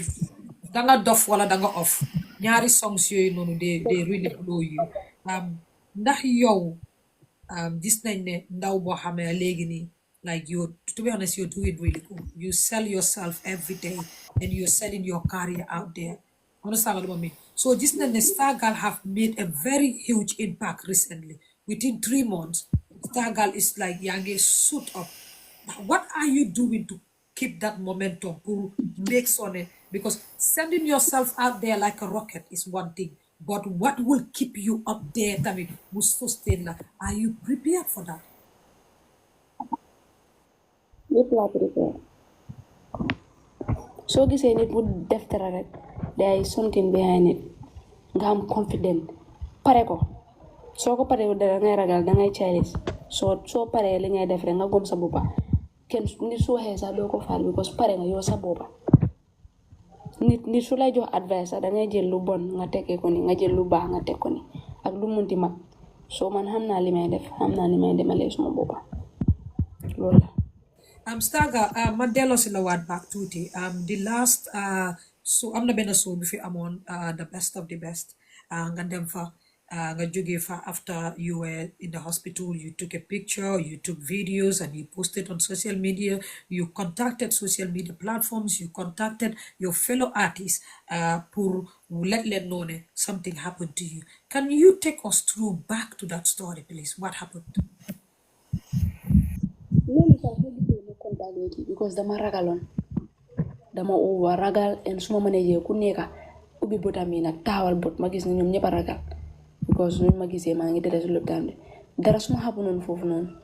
suma parents yi yëpp yow xam nga suma parents yëpp ay dem si ñoom ñun dañ la bàyyee suñ doom bi ngeen def ko nii ak nii moo tax ma gën a génna ma wax lu ma xabul foofu noonu yëpp balaa dara mu xabul ma dem because nit ku dee du mun a wax dara mu xabul ma dem ñu ñëw ñu teg ko si suma kaw management bi te loolu tuumal la moo tax ma gën a génna pour leeral nit yi ne lii ak lii moo ma xabul si best of the best ba ma dem si lopitaan bi Stargirl, you as an artist, don't you think that because if we go back to the story, you said that you met 2 other girls, you don't learn Don Simon, you just learn Don Simon. But you as an artist, don't you think that you should have been with a team more hamne? You shouldn't be hanging around with people that you don't know, strangers, and you shouldn't be drinking from any other stranger, especially something that they were drinking and they shared. But don't you think that it was a little bit of recklessness? I don't know how to break recklessness. Come danga sagan, come arara. Don't you think that danga sagan fofu nono be lol war la muna dal?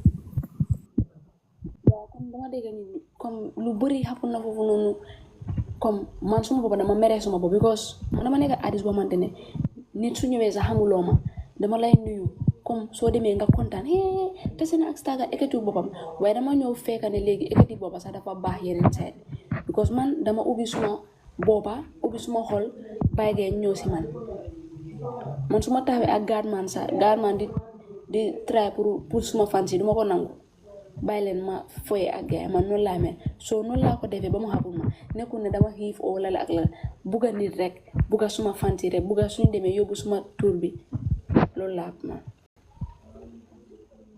Stargirl, ndax loolu tey jàngal na la dara because like I will tell you it's not normal for you as an artist to be backstage to be somewhere like more that they're important to so artists there them you under with the team and something like that yow lan nga jàngee from that incident daf dee important comme ma la ko waxee dafa over important because man time boobu dama duma dee pousse nit su ñëwee lii ak lii duma ko dee def waaye dama jànga si dara ne kon nu ma dee gisee artistes yi di ko defee gaay ñu ngi gaay ñu ngi ekkati seen boppa sax comme artiste su ñëwee sax nga bëgg a nataalu ak gaay sax duñ dee nangu ñu ngi protect seen boppa ma xam ne time boobu laa gis man kon lii moo tax gaay ñu ngi def lii man suma boppa su ma gisoon artiste def noonu dama ko dee mere du dee bëgg nit ñu ko dee jegee su génnee outside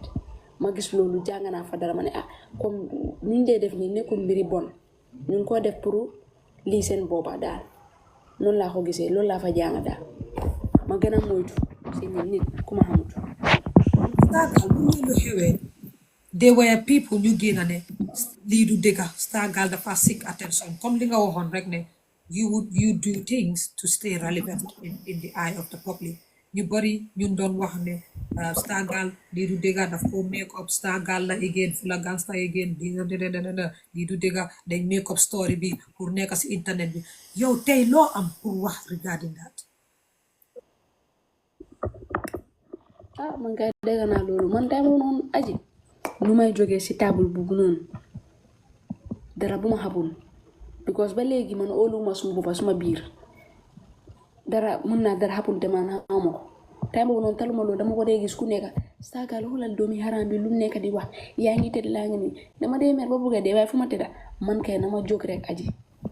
loolu rek laa doon xool jóg rek. Stargal li nga wax noonu am na solo trop but again comme li ñoo wax rek if this is something loo xam ne dafa wanna happen then you have to be careful because man interview naa Gambian artist boo xam ne wax na ne man duma dem suu sama jox nit loxo because dem naa suu jox nit loxo man dem teg suma loxo suma ngaam bi nii I have even had this because I have interviewed so many Gambian artists and I have had so many stories. Your hamne, it's just bizarre and it's unbelievable. And these are things you have for serious because your life is at stake. Because arbi lum ne neka artist lum ne buga neka artist lum ne. If you lose your life, yala tere to kodo muna te neka artist come you want of new muta new di netali mo pamana he want. So which means you have to be super careful with whatever is happening with your life. Stargal legi ni bu yagul yang tawane you're working on music about hamne din ko drop soon. But this tamit yang dem on a tour, magi lalon tour bi why emphasize loko gis na yang dem tour up country. Mais you tuti si tour si jeex na ndax da nga still dem ndax how did this tour happen? Toy jeewut toy hajute je maa ngi am more than 29 fii ba December maa ngi am toog te su ma demee toog suma soobi dama dem base dafa fees step because foofu noonu 60-40 la dañuy indi 50 something thousand so su ma demee open it daf dee over fees daal suma soo yëpp a baax so maa ngi war a demaat soo yëpp a baax so Friday suba rek laa fi nekka boobu noonu dama dee jógee Kombo fii dem dama fi dee nekka fa 3 days man si so jógee bi travel dem si beneen so yeah. Stargal, what if you were about some of the songs that you were singing and how the lyrics were so unpleasant? Wax nga ne lolu yagana now is different. Danga decide to change some music career, but danga decide to change direction, change lyrics, danga decide to buy them on tahaw on stage ne. Ana chaga yi danga decide to buy lolu. Have you decided because danga ne lolu lu yagala dan legi danga decide ne you gonna do something better than that? loolu fa because xam nga lu tax ma bàyyi yooyu because sama gis ne xale yu bëri dañ ma bëgga man xale yu ndaw su ma demee op konte ma dee gis xale yu ndaw seen yaay si boppam ñoo dee gunge ga ba si lii Stargal la bëgg a gis so su ma gisee xale yooyu noonu loolu dafa tax ma ne xaaral ma bàyyi because man xale yi ñoo ma bëgga si génération boobu noonu laa nekk because xale yi ñooy dem ba maaga ñoom ñoo ñëw suma soo after loolu laa gis ma ne waaye ma wax yoonu mi because xale yi ñoo ma nekk di lii because man xale yi rek ñoo ma dee toppa suma soo maa dee gën a njool ñu fa nekk yëpp xale yi rek dañ dee fay ticket dugga te seen yaay daf dee bàyyi ga maire yi ñoo ma bëgga ak xale yi so ma desire ne ba ma respect loolu ma bàyyi loolu we are so proud of you. I buñ fi dégga next year léegi nga gis ne musique bi nekku di dem rek nga isi waat beneen kun kankan ni yaa fi wàlli AgiesCorner nekkut i musique nekkut di dem i nekkut dama bëgg a dem moo tax léegi man understand na sa stratégie bi yow nga ne léegi su noppee tuuti da nga war a yëga industrie bi ñu déggaat la bu mu dem ba next week fii nii musique bi kenn déggul la rek label bi génn nga fa léegi nga ne label bi génn naa fa lii nekkul di dem rek nga ne isi ñu benn alama jàng ala kenken ten bi xam naa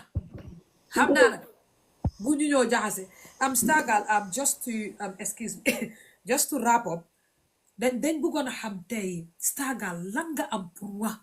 industrie bi nit yu la dee George nit yu la dee call names nit yi la dee tudd la ooyee yoo xam ne jigéen nga xale nga ndaw nga lan nga am pour wax ñu lu ma am pour wax loolu noonu ku nekk dafa am famille te am nga problème foofu ku nekk dafa am un problème bu ñëw rek nga gis taagal si milieu bi te yaa ngi amee problème yeneen saa nit daf ma dee gis sax fekk mi ngi mer mu ñëw gis ma rek mu jël problème yu mu am yëpp mu teg ko suma kaw ndeysaan fekk def ma la dara soo yaa ngi amee problème régler problème boobu ba pare balaa ngaa ñëw gis naa loolu moo fa nekk di am soo ku ma wax loolu jërëjëf laa wax en ma wala nga maandu am nga sa problème régler boobu si kër gi balaa ngay dem fekk koo xamante ne fekk staagal wante bokkuloo ak moom bokk leen dara nga jékki-jékki rek yaxaturam loolu la.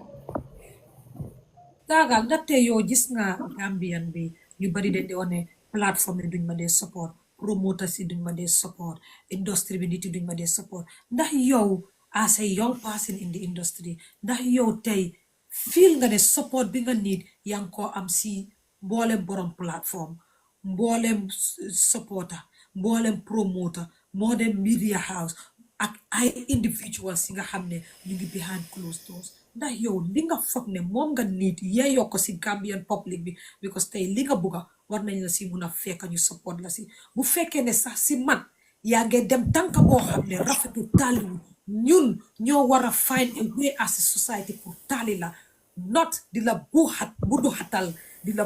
buuxal di la sonal di la dawloo because tey comme ni nga ko waxee ñu ñëpp si kër lañ jógee and we are from different houses tey man mun naa mel ni ma mel ma foog ne loolu mooy di right way waaye keneen mun na maa si ne ma ne kii su ma ko tegee nii oo su ma ko waxalee oo su ma ko indee suma boor maa because ñun loolu lañ doon def as a society ñun dañoo ñëw rek ne kii dafa bon dafa nii da ñu gën la because tey people like me dañ dee retaliate soo ma ñëwee ne ma danga bon ma won la ne maa la gën a bon te damaa gën a bon beddee but soo am na noo xam ne boo ñëwee teg ma si tàlli ma dinaa rus benn am na li nga wax duma defati la ma defoon soo yow tey lan nga foog ne mooy support boo xam ne Gambien si jox nañ la ko ndax ñun ñu la support as a person because man dama feel ne as an 18-year-old you started music as a 16-year-old you have a long way to go and you are still a baby ñun we have dañ la owe that responsibility to be there for you to nurture you to put you in the right direction pour people like me tey mun naa teg suma téléphone la staagal nga ne naam may la man de gis naa la keroog si nii ak nii ak nii nañ ko waxtaanee te I know ne you will willingly open that platform to waxtaan ak waaw xam naa loolu staagal man wax naa yow du tey so da xam naa ne dig ma déglu but comme li ma laa wax ñun as a society ñun dañ dee def loo xam ne I don't know how we think ne su ma jëlee suma plateforme ma ñëw ma staagal ma woo ko ne démba li nga wax si plateforme bi how is that gonna change staagal because ñun dañ war di always talk di xalaat li moo def la ko defee ak loolu ban impact la moo def yow naka nga feel ne ñun society bi ndax ñun laa support boo need sa music bi sa carrière because this is what you want and you have passion for it and to be honest man as a woman sitting here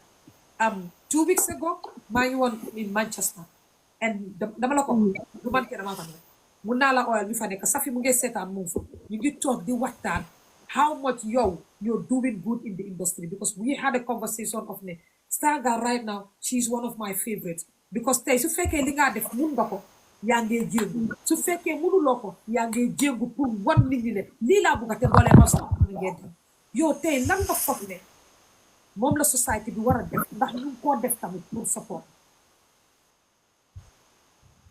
tuuti rek soo ne tuuti lan nga foog ne moom lañ war a def moo fan lañ la war a nekkal jàppale la ak borom plateforme yi promoters yeeg influencers yeeg talk show host including me ku nekk ak loo yor su nekkee yow followers nga amee foofu nga ma war a jàppalee nga post nit yi xam ne Stargirl drop na li yow sa bopp xam nga ne lii nga war a def di nga ko post su nekkee lii nga ma war a jëndal nga ne Stargirl am na li ku nekk daal am na lu mu war a def dimbale bu nekk am na fu muy war a jógee su nekkee Gambia fii moom song su ma dropee rek dañ ko dee post dama dee gis different ji ñu ko post boobu moom post bi moom gis naa ko Stargirl balaa ñuy dem ma wax la tey lan nga am pour wax société bi ñëpp koo xam ne mu ngi laa seetaan man aji fii keneen ku laa déglu tàngoor Safi mu ngi seetaan sax mooy suma xarit bi ki ma la doon wax ne mu ngi fa woon Manchester biñ doon waxtaane seen affaire parce que ñun tey ñu ngi seet li ngeen a def ñu ngi koo waxtaane ñu ngi toog ñun ñëpp maa moom ak yeneen ñeneenti góor ngee waxtaan sa affaire